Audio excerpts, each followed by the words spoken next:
আগামী 24 ঘন্টার আলটিমেট দিচ্ছি আমরা। যদি আমাদের 3 দফা দাবি মেনে না হয় আমরা আবার কুমিল্লা শিক্ষা বোর্ডে, যদি আমাদের দাবিগুলো না মানে আমরা আবার জুলাই রেডি করব।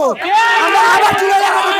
শিক্ষা বোর্ডকে বলতে চাই, আপনি যদি দাবি না মানতে পারেন আপনি চুরি পরে এসে এবং শাড়ি পরে বাসায় বসে থাকেন। আমরা আজকের কর্মসূচি এখানে সমাপ্ত ঘোষণা করছি।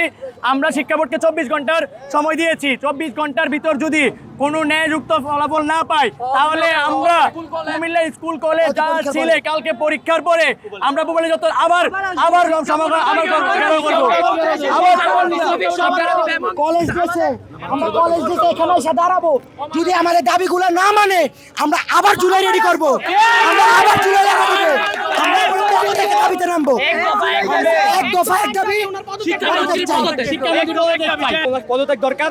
উনি যে মানবতা বা আমাদের যে মানববন্ধন আছে যে এটার পুরোপুরি উনি যে একবারে ক্লোন হয়ে গেছে এনে যেরকম একটা পজিশন বা এরকম পজিশনে যে যেমন একটা ডিসিশন নিতে আছে যে আমরা যে কেমন পড়বো বা মেন্টাল হেলথ যেটা ওটা আমাদের কিছু নাই এখন।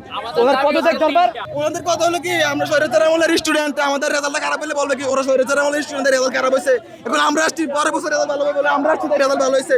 ওনাদের কারণে তো আমরা বলি শিকার হয়ে গেলাম। আমাদের বাসিনী পরীক্ষা আমাদের কিভাবে হবে, আমাদের ফিউচারে তো আমাদের পরবর্তী এবং জুনিয়রদের সাথে চাকরির সময় না এখান থেকেই যাবো, তো আমরা তো রেজাল্ট খারাপের জন্য চাকরিটা পাবো না, আমাদের ফিউচার তো এখানে শেষ। আমাদের দাবি একটাই যে আমাদের পরীক্ষা সুষ্ঠুভাবে হোক এবং বহির আওয়াজ যাতে পরীক্ষা না হয় এবং প্রশ্নগুলো ওনার পদত্যাগ চাই এবং প্রশ্নগুলো স্ট্যান্ডার্ড মানের হোক। শিক্ষামন্ত্রীর পদত্যাগ চাই, আমাদের দাবি একটাই। আমাদেরকে বলে আমরা নাকি ফার্মের মুরগি একটু বৃষ্টিতে জ্বর উঠে যায়।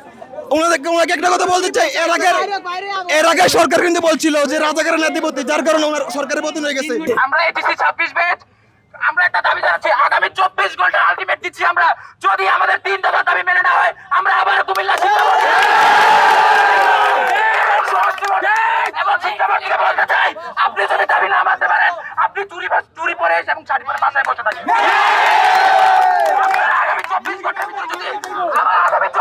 ভিতর যদি আমাদের দাবি না মানেন আপনার পদত্যাগ আমরা এক শিক্ষা বোর্ডকে আরো দিব এবং আপনার পদত্যাগ চাই। আমরা নিশ্চিত করতে চাই এটা আমাদের অবশ্যই কথা রাখবো এবং আজকে দুটোই কুমিল্লা জেলা প্রশাসনের সম্মেলন কক্ষে এতৎ সংক্রান্ত আরেকটা মিটিং অনুষ্ঠিত হবে। শিক্ষার্থীবৃন্দ আপনারা আমাদের শিক্ষার্থী, আমাদের উপর আস্থা রাখুন, আমরা অবশ্যই শিক্ষার্থী বান্ধব থাকবো এবং তাদের জন্য কল্যাণকর ব্যবস্থা সেগুলো দিতে চেষ্টাও যেমন করবো তেমনি আমাদের উদ্বোধন কর্তৃপক্ষের কাছে আমরা জানাবো। আশা করি আপনারা নির্ভর থাকবেন, পড়াশোনায় মনোযোগী হবেন, আপনাদের সুস্বাস্থ্য আমরা কামনা করি।